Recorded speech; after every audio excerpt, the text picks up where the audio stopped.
Саламатсыңарбы? Бүгүн каллиграфиянын практикуму предмети боюнча практикалык сабактын үстүндө иштейлик. Темасы жазууга үйрөтүүнүн методдору деп аталат. Алгач, каллиграфия деген эмне? Каллиграфия ар бир сабакта эле айтып келебиз. Так, сулуу, туура жазуу чеберчилигин түшүнөбүз. Ал эми мектептин босогосун жаңы аттаган балдар, башкача айтканда, жаңыдан жазууга, окууга үйрөнүүчүлөрдүн жазуу процессинде болобу, же болбосо окуу процессинде болобу, психологиялык өзгөчөлүктөрүнө, дидактиканын негизги жоболоруна ылайык балдарды жазууга үйрөтүүнүн методикасына тиешелүү белгилүү талаптар келип чыгат. Мындай белгилүү талаптардын бири жазууга үйрөтүүнүн системалуулугу жана жөнөкөйдөн татаалга өтүүнүн ыраттуулугу болуп саналат. Таза жазуунун методикасы тарабынан көрсөтүлгөн жазууга үйрөтүүнүн бир нече методдору бар. Аларга токтолуп өтөлүк. Сызыктуу метод, генетикалык метод, тактикалык метод, копиясын түшүрүү методу. Эми булардын ар бирин кыскача чечмелеп өтөлү. Сызыктуу метод, сызык боюнча жазууга үйрөтүү, сызыктуу метод деп аталат. Окуучуларга кандайдыр бир тамганын жазылышын үйрөтүү үчүн эң алгач ал тамганын канча элементтен турганын, ал элементтердин бири-бирине кандайча уланып кошула турганын, алардын өлчөмүн билүү талап кылынат. Бул талаптарды камсыз кылуу үчүн дептердин барактары горизонталдык, жанаша жыш, мында өзү дептерде көрсөтүлүп турат, жана кыйгачынан тик сызылган тор сызыктар менен сызылат. Окуучулар мындай жыш тор сызыктардын ичине тамгалардын узундугун, бийиктигин, жазылыгын жана аралыгын ошол сызыктардын өлчөмүндө жазууга үйрөнүшөт.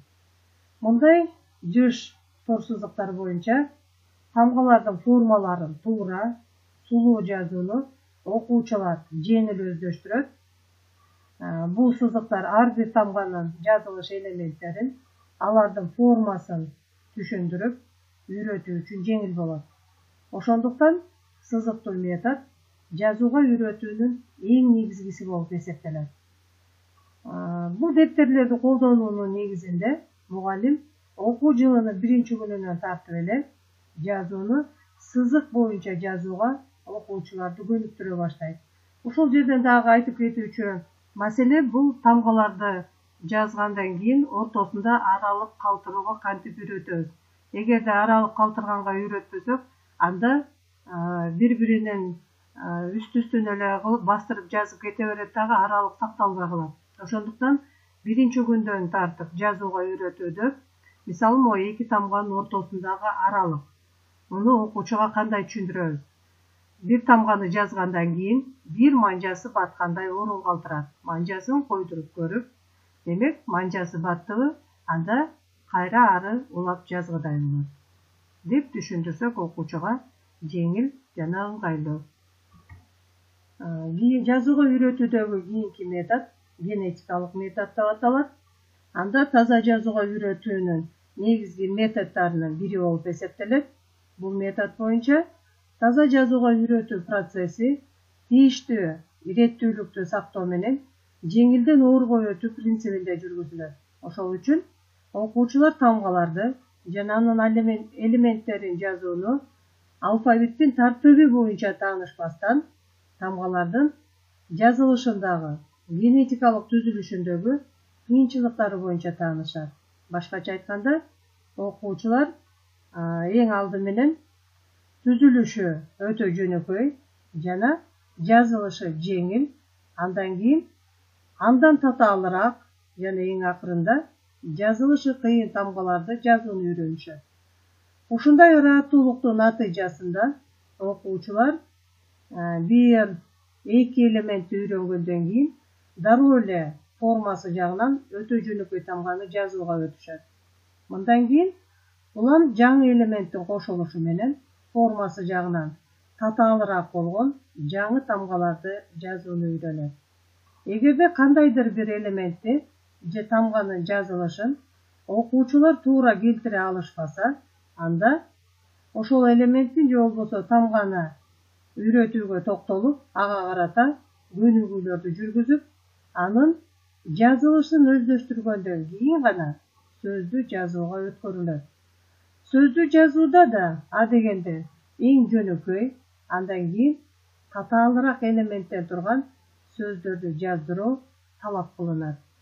Демек, тамгаларды жазууга үйрөтүүдө бул жакта көрсөтүлүп тургандай алфавит тартиби боюнча эмес, тамгалардын оор жеңилдигине карай. Башкача айтканда, жөнөкөйдөн татаалга карай принцип жазууда сөзсүз сакталат. Жазууга үйрөтүүнүн кийинки методу тактикалык же болбосо ритмикалык метод деп аталат. Мында тамганы жаздырууда такт, ритм же болбосо санап жаздырууга үйрөтөбүз. Таза жазууга үйрөтүүчү көнүгүүлөрдү ритм аркылуу жүргүзүү пайдалуу жана ишти жеңилдетет. Такт боюнча окуучулар тамганын элементтерин, тамгаларды жана сөздү мугалимдин 1, 2, 3 деген саноосу астында жазышат. Ушундай саноо менен жаздыруу колду кыймылга шамдагай келтирип, салмак менен так жана тез жазышка үйрөтөт. Ошону менен бирге класстагы бардык окуучулар бир убакта жана бирдей жазууга жетишет. Натыйжада класстагы тартиптүүлүк толук сакталат, жазуунун баары бир убакытта бүтөт, класста иш жандуу жана көңүлдүү өтөт. Такт же болбосо ритм боюнча саноону адегенде мугалимдин өзү жүргүзөт. Андан кийин окуучулардын өздөрү ритм боюнча санап жазууну үйрөнүшөт. Тамганын элементтерин жана тамганын формасын жазууну үйрөнгөндөн кийин аны тартынбай эле шамдагай жазышка үйрөтүү үчүн дагы бул ритм же болбосо такт колдонулат. Ритм боюнча жазууга үйрөнүүдө балдардын тездиги, таза жазуусу, туура жазуусу текшерүү жана ага калыптандыруу үчүн мелдештирүү максатында жазууга да үйрөтсөк болот. Ал үчүн атайын көнүгүүлөр аткарылат. Мисалы, колду туура алуу, калемди туура кармоо, тамганы туура кароо, аралыгын туура жана так сактоо деп. Бул ыкмалардын бардыгынын алгылыктуу жактары бар. Бул сүрөттө көрсөтүлгөндөй А тамгасын окуучуларга кантип жаздырабыз? Мында атайын стрелкалар, сызыктар менен көрсөтүлүп турат. Ушул боюнча адегенде мугалим өзү абада окуучуларга көрсөтүп берет. Солдон оңду көздөй илмекчени алабыз. Аны жогору жака түз сызык кылып алып барабыз. 1. Астына түшөбүз. Сызыкты түз сызык кылып 2. Анан 2 сызыкты бириктире турган илмекчени алабыз. 3. Андан кийин окуучулардын өздөрүнө чогуу класс менен бирге кайталап 1 илмекчени алып жогору таякчаны алып чыктык. 2 дегенде ылдый түшүрдүк таякчаны. 3 дегенде илмекчесин алдык. Эми бул ишти окуучуларга 2-3 жолу абада жаздырып, андан соң доскага мугалим ушундай эле саноо тартиби боюнча 1 деп алып А тамгасынын илмекчени алып жогору кеткен сызыгын көрсөтөт. 2 деп ылдый түшкөнүн көргөзөт дагы. 3 деп илмекчени алганын көрсөтүп бергенден кийин окуучулар дептерлерине жаза баштайт. Жазууга үйрөтүүнүн кийинки методу копировкалоо деп аталат. Бул метод Октябрь революциясына чейинки мектептерде колдонулуп келинген. Мугалим окуучулардын дептерлерине белгилүү тартипте тамганы жана сөздү чекиттер менен белгилеп жазып берчү. Окуучулар ошол жазуунун үстүнөн бастырып сыя менен жазышкан. Жазууну мындай кылып окутуу мугалимдин көп убактысын алган. Ошол себептүү кийинчерээк класста жаздыруу үчүн тамганын элементтерин, тамганы жана сөздөрдү билинер билинбес боек менен боеп атайын дептерлер чыгарылган. Окуучулар ошол жазуу боюнча жазышкан. Бул метод боюнча балдарды массалык түрдө жазууга үйрөтүүнү камсыз кыла албай турган практика катарында советтик мектепте мындайча айтканда четке каккан. Мында биринчиден даяр үлгү боюнча басып жазууну көнүп алышып, тамганы өзүнчө жазууну өтө жай өздөштүрүшкөн. Ал эми экинчиден окуучунун жазуусу бир ишенимсиз жазылып келген. Ошондуктан бул метод боюнча окуучулар туруктуу жазууга ээ боло алышкан эмес. Бул методду бүгүнкү күндө такыр колдонулбайт деп айта албайбыз, же болбосо колдонуудан чыгарып салышкан деп айтуудан алыспыз. Бул жерде кээ бир окуучулар кандайдыр бир тамганы же болбосо анын бири-бирине кошулушун туура келтирип жаза алышпайт. Ошол убакта мугалим окуучунун дептерине тамганы жана сөздү кызыл сыя менен жазып көрсөтүп берип атат. Окуучулар ошо жазылып берилгенди же болбосо басымды туура пайдаланып, жазуунун үстүнөн өздөрүнүн калем сабы менен бастырып жазып атышат. Бул болсо белгилүү бир өлчөмдө тамганын жазып жаткан учурунда колдун кыймылын туура жүргүзүүгө окуучуга жардам берет. Копировкалоо методу боюнча бул биринчи эле класста колдонулбастан, бүгүнкү күндө ушу биринчи класстан 4 класска чейин эле мугалимдер сөздүн ичинде болобу, же болбосо өзүнчө тамгаларды жаза албаган учурларда дагы атайын кызыл сыя менен көрсөтүп берет дагы. Аны окуучулар ошо мугалимдикиндей кылып жазганга аракеттенишип, машыгып отуруп, анан натыйжаны көргөзө алат. Эми бул жерден ушу досканын дагы пайдаланышы боюнча айта кетели дегенбиз. Дептер менен доска башталгыч класста, биринчи класста атайын дептердин үлгүсүндө ылайыкталган болот. Досканын жарымы жазууга ылайыкталып, ал эми жарым бети болсо математика боюнча үлгүсү берилгенде ошону менен анан иштеп кетишет. Башталгыч класста жазууга үйрөтүүнүн методдоруна кыскача токтолуп өттүк. Эми ушул жазууга үйрөтүүнүн ыкмалары дагы бар. Жазууга үйрөтүүдө бул басымсыз жазуу, үзгүлтүксүз жазуу жана жантык жазуу ыкмалары бар. Бул ыкмалардын ар бирине дагы токтолуп өтөлүк. Үзгүлтүксүз жазууга үйрөтүү. Анда колду кагаздан ажыратпай, тамгаларды үзгүлтүксүз жазууга өнүктүрүү балдарды шамдагайлуулукка үйрөтөт. Ошон үчүн окуучулар жазууну жаңыдан үйрөнө баштагандан тартып эле тамгаларды бири-бирине улап, калем учту кагаздан ажыратпай жазуу керектиги мугалим тарабынан дайыма эскертилип турат. Балдар эң алгач же болбосо баарынан мурда бир муундан, андан кийин 2-3 муундан турган тааныш сөздөрдү үзгүлтүксүз жазууга көнүгүшөт. Бирок тик чаякчалардан турган тамгаларды үзгүлтүксүз жазууга караганда абал түрүндөгү тамгаларды бири-бирине кошуп, улап жазуу бир топ кыйынчылыктарды туудурат. Мындай учурда үзгүлтүксүз жазуунун бир нече жолдорун пайдаланууга болот. Колдун кыймылынын багыты боюнча мурда жазылган чийменин үстүнөн кайрадан бастырып жазуу аркылуу, башкача айтканда, солдон оңду көздү айландырып жазуу, абал түрүндөгү тамгалардын ичинен О, Ö, Ю тамгалары өзүнөн кийинки тамгалар менен төмөн жагынан үзгүлтүксүз жазылат. Ушундай эле үзгүлтүксүз жазуунун агы О, Ö жана Юнун баш тамгаларын жазууда да пайдаланылат. Ал эми С жана Ж тамгаларынын жарым абалдарын жазууда да жогору жагынан үзгүлтүксүз тынбай кайталанып жазылуучу ыкма колдонулат.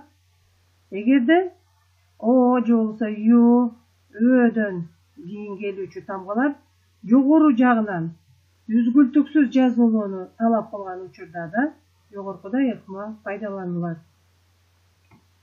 Окуучулар тамгаларды өз ара бири-бирине кантип кошуп жазууну жана аларды жазууда колду кагаздан ажыратпай үзгүлтүксүз жазуунун кайсы түрүн пайдаланууну толук түшүндүрүп айтып берүүлөрү зарыл. Ошентип, балдарды үзгүлтүксүз жазуунун ыкмасына адаттандырууга жетишүү үчүн мугалим системалуу жана чечкөндүү эмгектенүүсү талап кылынат. Жазууга үйрөтүүнүн кийинки ыкмасы жантык жазуу. Балдар окуунун биринчи күнүнөн тартып эле жантык жазуунун ыгына үйрөнүшөт. Жантык жазууга көнүктүрүүнүн өзү дептердин партада туура коюлуш абалына байланыштуу болот. Анткени кагаздын жантык абалда туура жазышы жантык жазууну пайда кылат. Ошондой эле дептердин жантык абалда болушу жазылуучу саптын башталышынан анын аягына чейин колдун кыймылынын эркин жылып турушуна шарт түзөт. Биринчи класстын мугалими өзүнүн окуучуларына жантык жазуунун артыкчылыгы жөнүндө дайыма түшүндүрүп жана эскертип турууга милдеттүү. Жазуунун жантыктыгы 65 градуска барабар болууга тийиш. Жазуу убагында партанын үстүнө коюлган дептердин төмөнкү сол бурчу окуучунун көкүрөгүнө туташ келгендей болсун. Ошондо дептердин төмөнкү бурчу менен партанын кырынын ортосундагы пайда болгон бурч болжол менен 25 градусту түзөт. Жазып жаткан колдун билеги же болбосо чыканактын айланысында ары бери жылып турат. Колдун манжаларынын кыймылы жазылуучу саптын жогорку сол жагынан башталып, анын аягына чейин жылып отурат. Ошентип, дептердин жантык абалда жатышынын өзү калем саптын учунун көкүрөккө карай тик бурчтукту түзүп турганына карабастан жантык жазууну камсыз кылат. Мугалим жазууга үйрөтүүнүн биринчи күнүнөн баштап эле балдардын дептерлеринин жантык абалда коюлушуна жана калем саптын туура кармалышына көз салып туруу керек. Анткени айрым учурларда жазуу процессиндеги кездештире турган кээ бир кемчиликтердин пайда болушу окуучунун окуу куралдарына туура эмес мамиле кылышынан келип чыгат. Калем сапты оң колго кармайбыз. Оң колдун 3 манжасы менен кармалып, аты жок менен чыпалак алаканды көздөй ийилип турат.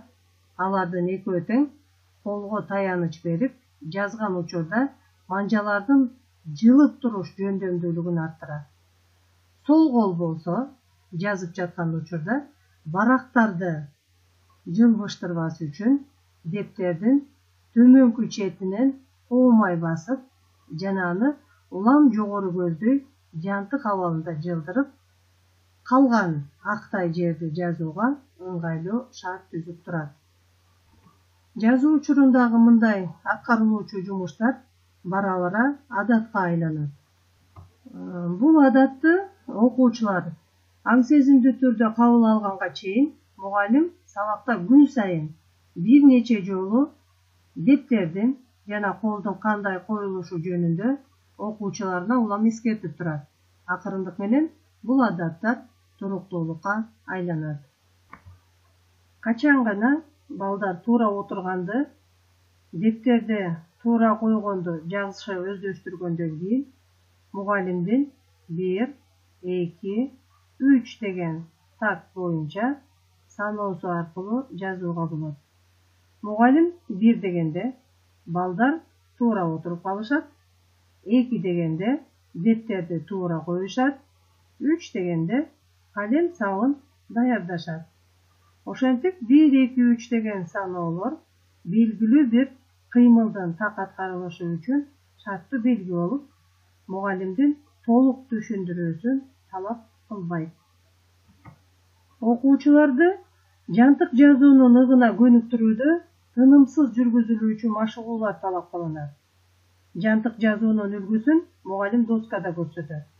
Бирок доска тик илинип тургандыктан дептердин жантык абалындагы нускасын түшүрө албайт. Ошондуктан мугалим доскага жазып жаткан учурда колдун кыймылынын кандай абалда экендигине балдардын көңүлүн бурбастан, жазуунун жантык абалда экендигин көрсөтүү менен чектелүүгө тийиш. Анткени доскадагы жазуу менен дептердеги жазуунун жыйынтыгы же болбосо таякчалардын жантыктыгы бирдей болуп чыгат. Окуучуларга жантык сызыкты түшүндүрүү үчүн мугалим эки таякчаны салыштырып көрсөтөт. Аны үчүн эң мурда жантык таякчаны, андан кийин анын жанына жантык эмес тик таякчаны жазып, балдардан кайсы таякчанын жантык экендиги жана кайсынысынын жантык эмес экендигин көрсөтүп берүүсүн талап кылат.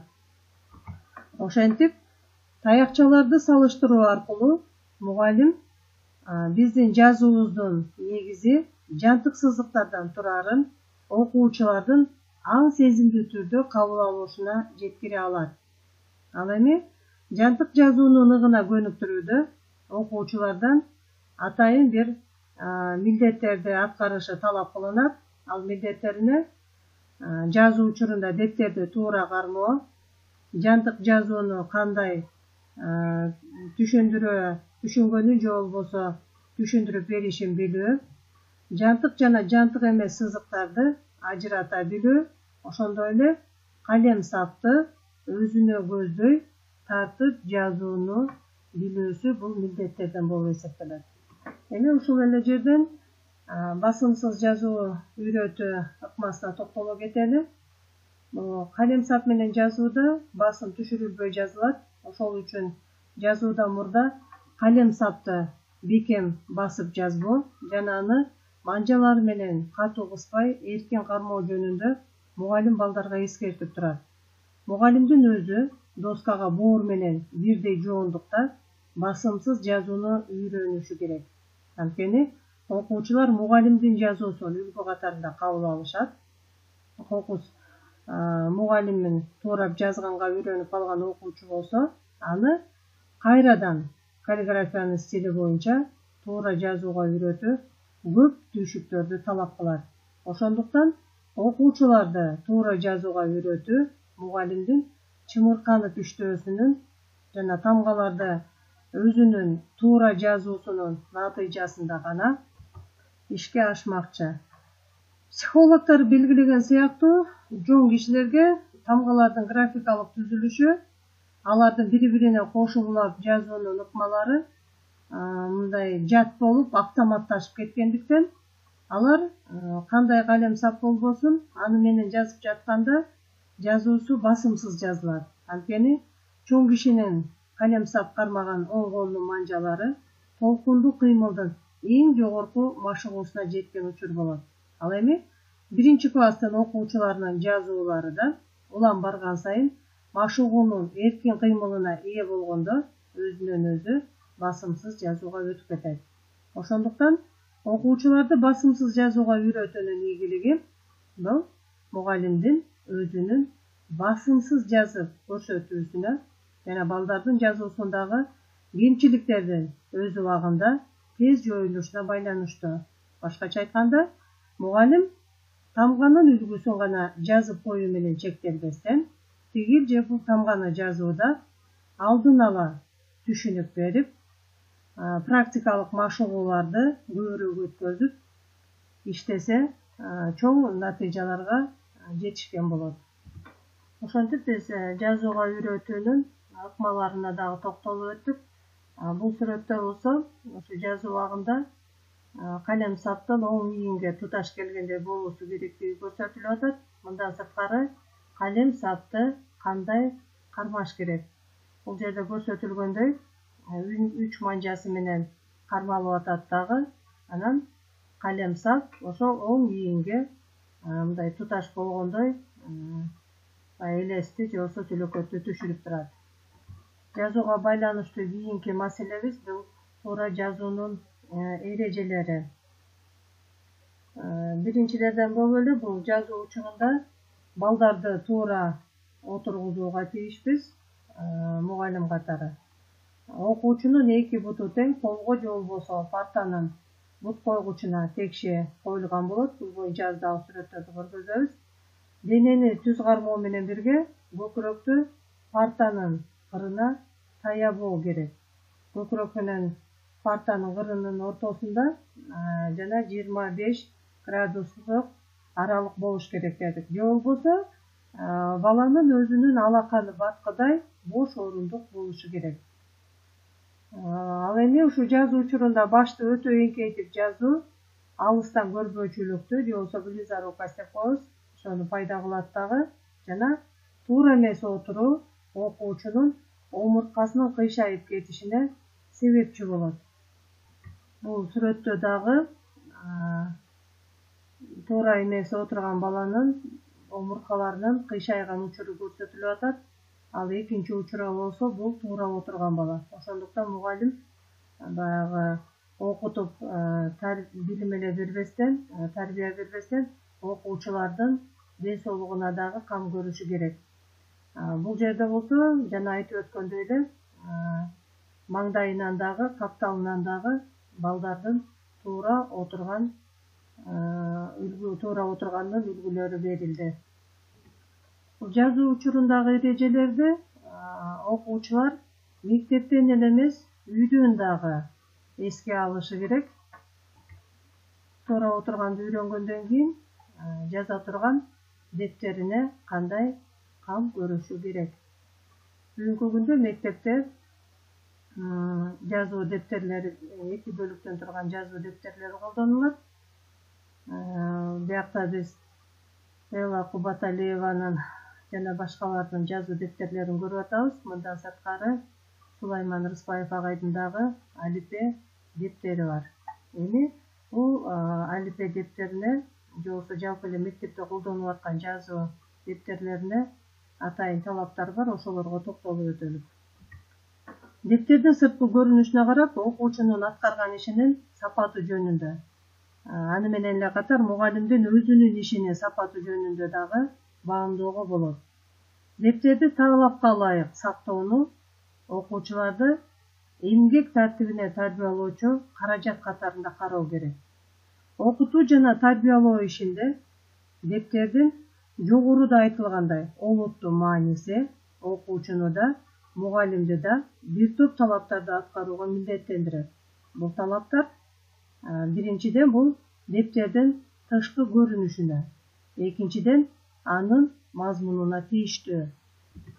Жазуу учурунда кызыл сап же болбосо абзац дейбиз, бул милдеттүү түрдө сакталат. Ал демейдеги саптан оң жакка бир аз чегинүү менен башталат. Дептердин барагынын чет жагынан 3 см келген бош тилке дайыма калтырылат. Бул бош тилке мугалим тарабынан айрым бир эскертүүлөр жазылыш коюлушу ыктымал.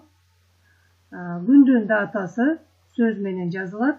Мындай кылуу акырындык менен 30га чейинки сандарды туура жазып үйрөнүүгө мүмкүнчүлүк берет. Датанын астына класс иши, андан соң аткарылуучу иштин түрү көрсөтүлөт. Мисалы, көнүгүү иштөө диктант жазуу, баяндама же болбосо дил баян жазуу.